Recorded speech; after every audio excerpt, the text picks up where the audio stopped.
Hello and welcome to New Jersey Politics with Laura Jones. I'm Laura Jones. Today we're going to be talking about Ukraine and how New Jersey is affected by the Russian invasion. Standing by is Carl Gould, owner of 7 Stage Advisors and a worldwide leading authority on business. First, we're joined by Congresswoman Mikie Sherrill, who represents New Jersey's 11th congressional district. She was first elected in 2018 and is now in her second term in the House. Congresswoman Sherrill is an attorney, a former prosecutor, and a graduate of the U.S. Naval Academy. She served as a helicopter pilot and Russian policy advisor in the U.S. Navy for almost 10 years. While working as a Russian policy officer, Congresswoman Sherrill also helped oversee the relationship between the U.S. Navy and Russian Federation Navy. She now serves on the House Armed Services Committee. Congresswoman Sherrill, thank you so much for coming on. Welcome to the show. Well, thanks so much for having me.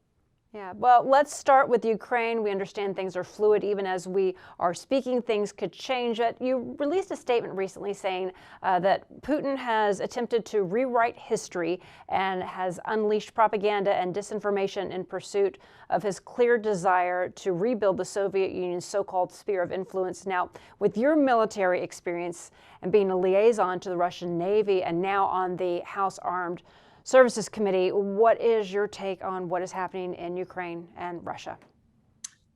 Yeah, well, as you mentioned, I was a Russian policy officer when I served for the Commander-in-Chief of the U.S. Naval Forces in Europe. And I recently was in Ukraine a couple weeks ago with the Foreign Affairs Group, the bipartisan congressional delegation that traveled to Ukraine to better understand how we could support President Zelensky and the people of Ukraine. I would also mention that the New York and New Jersey region have the largest Ukrainian population, Ukrainian American population in the country. And I met with them as well to hear about their concerns for their family members overseas. And I'll tell you what I saw when I was on the ground in Ukraine was just a huge amount of support for democracy and a willingness to fight for their democracy. It was really humbling to see people who saw so clearly how important it was to live under a democratic form of government. One woman said to me that in the areas like the Donbass and Crimea, where Putin had taken over, where Russian forces had taken over parts of Ukraine in 2014, that if people posted something against the government, they went to jail. And we heard the same thing from US aid agencies in Ukraine. So this is really a fight for autonomy. It's a fight for freedom. It's a fight for individual liberty. And really, I think to see the world come to the support of Ukraine and a fledgling democracy like this has been really great to see in this type of scenario, and to see the revitalization of the transatlantic relationship of our NATO partnerships and our European allies with us, bringing the force of the world to bear in support of Ukraine. One of the things that strikes me as I'm watching it unfold is seeing these 18-year-olds, people who are barely out of high school, taking up arms and risking everything. It's not the same as joining the military in the U.S. If you speak out, you don't know what could happen. So can you talk a little bit to what you witnessed, especially with younger people? Because a lot of people will say, kids today, they want to complain about everything, but we're seeing something very, very different in the Ukraine with these young people ready to give up everything in the name of democracy. It's really striking. And as a mother, such a huge impact. My oldest is 16, and to think in a couple of years, she could be one of the people taking up arms. And we do know that people that have been quite young have been Ukrainian heroes in the past in the fight against Russia. So to see this, my heart goes out to all the people that are fighting so desperately for their freedom. And, you know, I sometimes say that there's no one that hates war more than a veteran. I think because we understand so deeply the cost of war, and yet there are those things that are worth fighting for. There are those things that without them in your life, without the ability to flourish as a human being, to determine your future, to determine the future of your nation and your family. There are those things that are worth fighting for, and we're seeing that right now in Ukraine. Well, that kind of brings the point of you and why you, how you were inspired to get into a life of public service. What was it, or who was it who inspired you yourself? Well, certainly, there are many people throughout your life that inspire you. And one of those for me was certainly my grandfather. He fought in World War II and was actually shot down over Normandy in August, the August after D-Day, and was rescued by the Free French. And his story of that, and his patriotism, his love of aviation and flying, and all of that really inspired me to want to join the military and become a pilot. I also grew up during the Cold War, so I understood very clearly what was at stake, because I could always look across the Atlantic and see what it looked like in Eastern Europe, when you were not free to practice your own religion, when you were not free to vote for your own government, or to speak out if your government was doing something you didn't like. When you couldn't even choose your own job in a managed economy like that. I knew critically what that looked like. I'd also just say, my own parents always felt that you had to give back to the community, that you had a responsibility for other people, for poor people, for people less fortunate than you.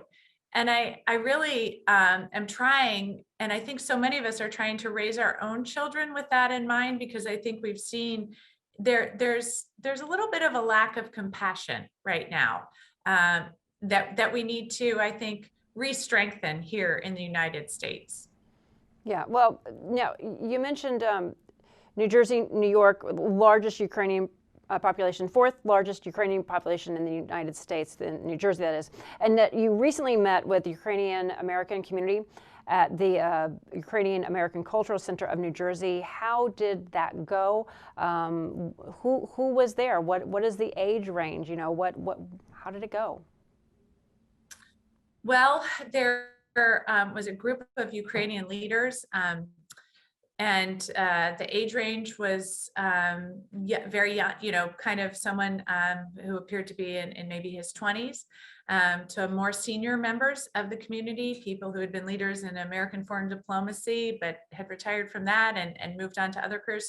So broad age range. One of the people there was a woman who actually, her daughter's on my daughter's soccer team. So really members of the community from all different parts of our community. And what I heard there was a deep level of concern. This was before Russia had invaded. I think a hope, was there anything that could be done and to deter Putin from invading? But if he invaded, that they supported a strong response from the Ukrainian people. They were asking about NATO and US troops in the area, and I talked to them about our NATO allies in the region, such as Poland and Romania, where we had US troops and NATO troops, the Baltics, Latvia, Lithuania, and Estonia. And they said to me, and this really stuck with me, they said, well, Mikie, does Ukraine have any friends? And I said, certainly. And I think the response that we've seen throughout the world shows the friends that Ukraine has today. Right. Yeah, and I think, you mentioned you had a 16-year-old. I have a 17-year-old, and in this day and age where it's pretty much live streaming from Telegraph to TikTok, right? We're watching everything unfold, and it makes it even more real. And then when you look at, you've got the 16-year-old, I got a 17-year-old, when they turn 18, can they be serving our country? It really does kind of make you stop, and you realize how local this really can be.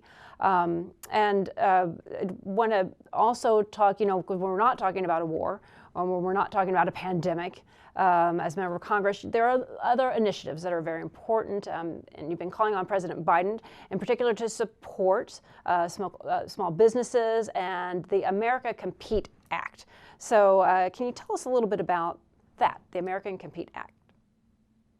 Well, as I mentioned, I have children. I have 4 children. And so, of course, I'm concerned about this country and the future of this country and what they're going to be able to do and the economy that they're going to enter into and making sure that we still have that competitive edge globally, which we've enjoyed for the last 50 years. The last century was called the American century. And I think a lot of us had felt a little bit of inertia in our economy, that we weren't investing in it in a powerful way. And that has certainly changed. I've been, since I got into Congress, it's been several years ago now, I've been talking about how important the Gateway Tunnel project is and what a boon to our economy and the return on the investment in that project. And it was really disheartening in the last administration that we could not muster the will to invest in our own country in things that are broadly bipartisan and that so many Americans care about. So to see those investments being made today, to know that because of the work we've done in a bipartisan way, the way we've come together in some of the most partisan times that our nation has faced, the work we've done to come together and invest in this country, I find incredibly powerful. So we are the first economy in the world, whose economy is actually stronger now than it was pre-COVID. We've expanded our economy, the first nation in the world, because we've come together to really invest in this country and the future of this country. We're making investments not only in infrastructure, but in research and development. So we maintain that innovative edge as well. We are really, I think, investing right now in the future of this country in an incredibly powerful way that will, I think, resonate for the next decade and more. Well, going back a little bit to what's happening in Ukraine, and as horrible as things are, is this country perhaps then coming together because maybe we aren't going to be fighting over these smaller things about what side of the mask debate are you on? We've got bigger fish to fry. So do you see people coming together in Congress to rally together because we are all Americans first and foremost, and being able to have that sense of patriotism, that sense of public service, investing back into our communities, our roadways, our small businesses? What are you seeing, feeling? Is that possible in DC?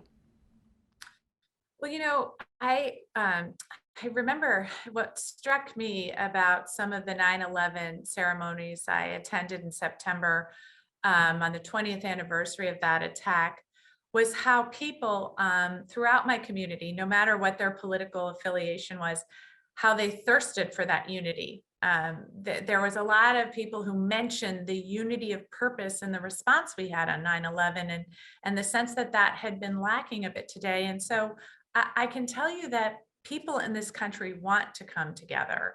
And this is providing a path forward. I was on a bipartisan delegation, and I'll tell you, when we were talking in Brussels, when we were talking to NATO and the EU, in Ukraine, when we were talking to President Zelensky and others there, we were speaking as Americans. We weren't speaking as Democrats or Republicans. We were speaking as Americans with one voice.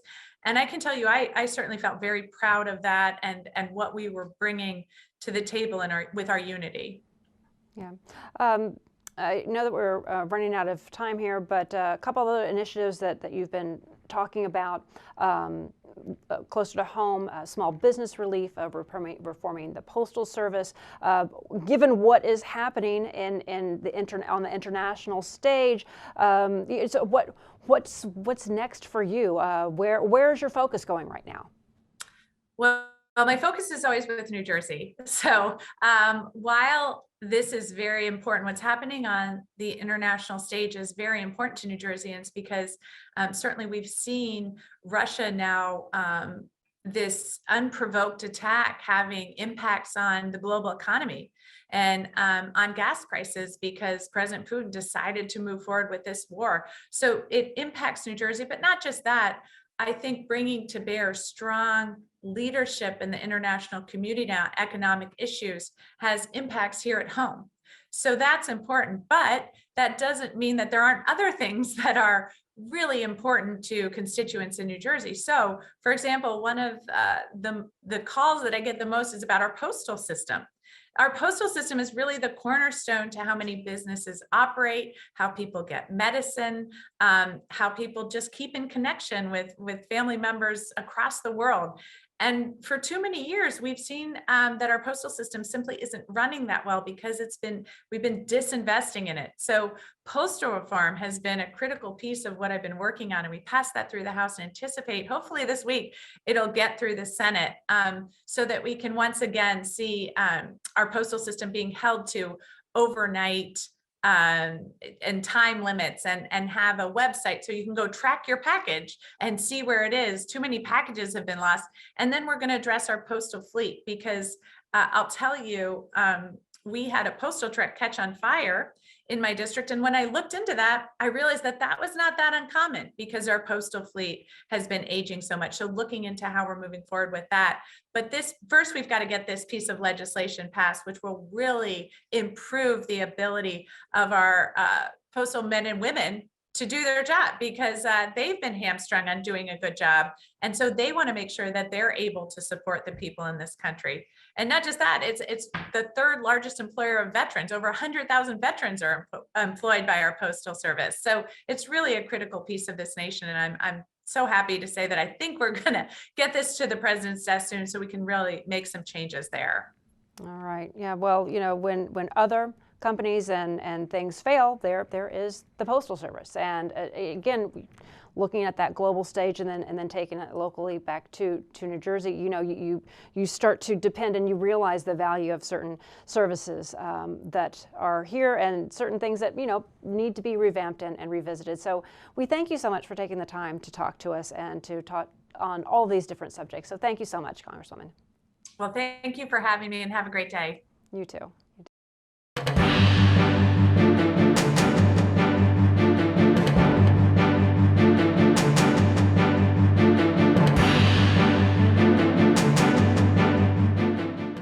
People here in New Jersey are showing solidarity with Ukraine, with gatherings in many communities. Governor Phil Murphy and First Lady Tammy Murphy attended a prayer vigil this week with the Ukrainian American community at the St. Andrew Ukrainian Orthodox Memorial Church in Somerset. As the world watches the news reports from Ukraine and around the world concerning yet another attempt by the Russian leadership to invade Ukraine and turn her back into a small region of Russia. The scare and intimidation tactics with the present armed vehicles and 200,000 soldiers around the borders of Ukraine, followed by an actual invasion that attacks cities and towns and villages, deliberately killing civilians, can only be interpreted as terroristic activity. On behalf of the First Lady, Tammy Murphy, and myself, we are incredibly honored and humbled to stand with you tonight and every night. We stand together in prayer. We pray for peace. We pray for the souls of those who have been lost and sadly will be lost. We pray for your mother and the many other innocent millions of Ukrainians who we pray to remain alive and safe. We pray for people around the world, including here in New Jersey and including in Russia, who are reasonable people who stand with Ukraine. Meantime, businesses in New Jersey have been warned that they need to shore up their cybersecurity. In a recent interview, Governor Phil Murphy said protocols are in place, but that does not mean we're not vulnerable. Joining us now to talk about how the Russian invasion of Ukraine can impact New Jersey businesses is Carl Gould. He is an entrepreneur who built 3 multi-million-dollar businesses by the age of 40. His company, 7 Stage Advisors, has mentored the launch of over 5,000 businesses. Carl, so good to have you here. Well, I wish under different circumstances, but thanks for having me. Right. Well, the situation in Ukraine, it's fluid. People are paying really close attention as we're watching this play out, not just on the news, but on social media. People are very engaged and they want to know, how is this going to impact me beyond we're watching, the price of gas go up, but, how is it impacting business and people here in New Jersey? Yeah, I mean, you're going to feel it at the pump. As soon as the war started, the cost of diesel fuel, as an example, went up 20 cents just like that. And they estimate a barrel of oil will go to $100. And so you're going to see some inflation on that side for sure. And we're somewhat sensitive to that because of the fact that we are such a big port. But the Ukrainian American population is one of its largest populations is right here in the New York, New Jersey greater metropolitan area. So it's going to have a big impact on a lot of small businesses that are local. The Ukraine is a very popular business process outsourcing source. And so the companies that rely on that are going to really feel it. Yeah, well, and here in New Jersey, we're the world leader in pharmaceuticals. A lot of technology companies are based here in New Jersey, so people are probably very concerned about cyber technology. And, if you want to attack somebody, you attack their technology. Right on. And it's very good to be very sensitive and aware of that right now. When the Soviet Union broke off and the companies had independent sovereignty, one of the ways that they tried to make a global impact was to become a player in the technology space. Estonia, for example, the companies that the company Skype, the code was written in Estonia. Ukraine is a very technologically advanced company. So and there's a lot of that talent in the Eastern or Central Europe, as they call it now, but that's where a lot of these cyber attacks are going to emanate from. So since we are part of the sanctioning, organization in NATO, we should expect that we will receive a lot of cyber attacks. So we should really be on the alert for that. Right. And you work with a company that actually outsources labor to the Ukraine. So can you talk to that? You have over 160 employees. Yeah, so this one company has directly 160 employees there. One of their offices is in the Ukraine. So as you can imagine, the business fulfillment and order fulfillment is not their top priority right now, although, they would like to get back to normalcy as soon as they could. So that's really been disruptive. And we have other clients that use Ukrainian companies for other outsourced needs, administrative, technology, and other business processes. And they, for obvious reason, they simply can't meet that demand. So if you're a New Jersey business, you need to make sure that you have a very diverse supply chain, because at the end of the day, that's what we're talking about is, when the pandemic hit and we're struggling for truckers and port employees, we talked about Asia. Diversify away from Asia. So this is another example of where you really need to make sure you are buying goods and services from all parts of the world. Right. Well, that was going to be my next question, because we had the backlog from COVID, transportation. So what does this mean for local companies and for small businesses? They're trying to, like you say, secure those pipelines during COVID. And now, things that they didn't even think about might be on their radar. What are some of those things that they are looking to do or that they can do now to try and keep as much local close to home? Yeah, and I think you touched on it. In the past, it's been a patriotic rallying cry, Buy American, but now it's a supply chain issue. Think of how many planes, trains, trucks and drivers. I stayed away from the movie title, as you could tell. Planes, trains, and truck drivers you can eliminate in the process, meaning make it shorter, and you have a better chance of having a more consistent and reliable inflow of goods and services. The reality is that 97% of the goods and services that you need will arrive. The problem is that we have become a just-in-time economy, meaning it's not good enough that it just arrives. We need it within a certain time frame so we can meet our commitments. So you'll get what you need, but in order to make the promises to your clients, you need to diversify your supply chain and see what you can bring in quicker and see what you can stockpile. Right. And even as it comes down to even some smaller business, like smaller restaurants and such, going to a restaurant supply store, that may not even be open anymore. I mean, it's very complicated. The way COVID really changed so much, and now it's becoming even more complicated. Some businesses simply didn't open, and they're at warehouses, halfway across the country. So it's That's not right. very easy just to go out and go grab what you need.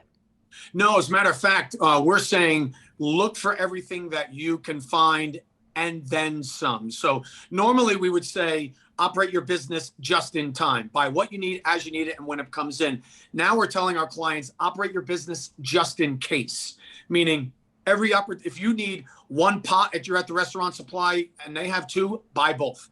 Wherever possible, have that little bit extra, because there are still supply chain disruptions that are going to continue. Even if we didn't have the Ukrainian-Russian conflict, you would have supply chain issues through the summer. So this is going to add supply chain issues plus some inflationary measures at the same time. So be just in case. Believe me, your customers will reward you.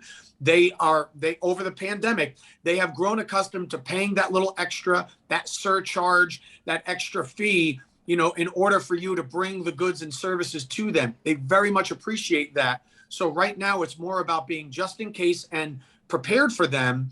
And even if there's a little surcharge that goes with it. Everybody's got to get used to thinking a little bit longer, more long-term planning, like you said, instead of waiting everything until the last minute. So, Carl, thank you so much for taking the time to talk to us and to shed a little light over on what this means to business owners and to people living in New Jersey. Thank you. It's my pleasure. And that is going to do it for this week. We thank you so much for watching New Jersey Politics with Laura Jones. I'm Laura Jones, and we will see you next time.